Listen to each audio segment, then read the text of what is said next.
Anyway, decided to do some research, and I came across the first ever same-sex lesbian crime in this country, which happened in the 1950s.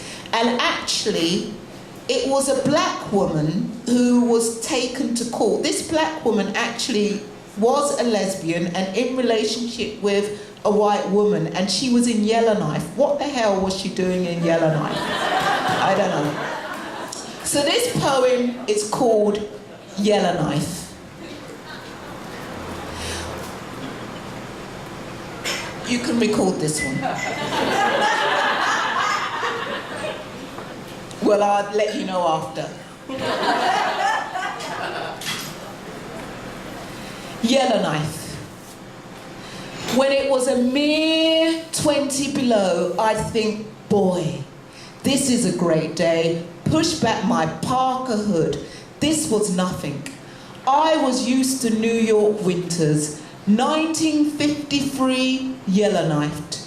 In love with Beatrice Gonzalez. Followed her home to her native country, Canada. Found work in a government office typing pool. Some of us fell asleep on the floor when it was too cold to go home.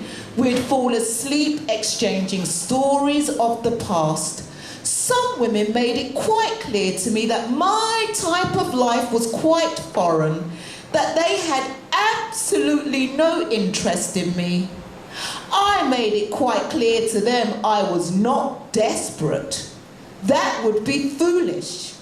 Beatrice was a professional woman of good standing, vice principal. I was contented with my comfortable life.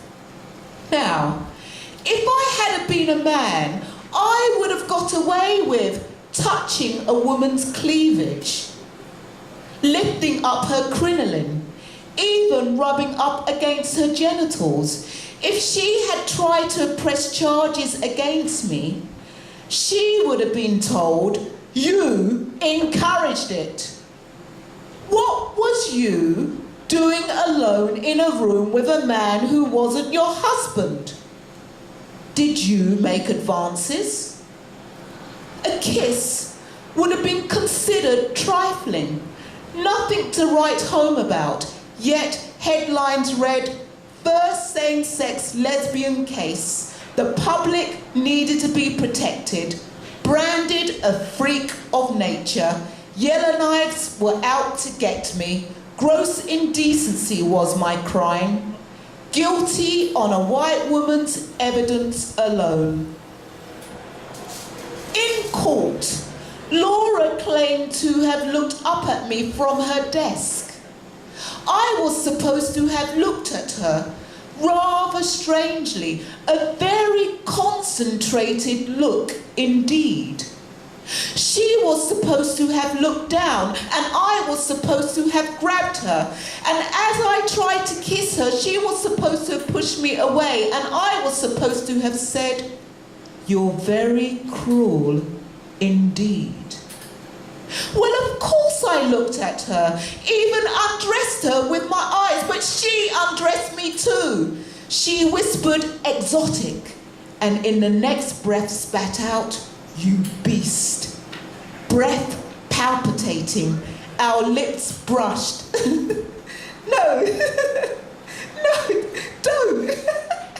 Stop, no, don't, stop, stop. I'm not strange like you.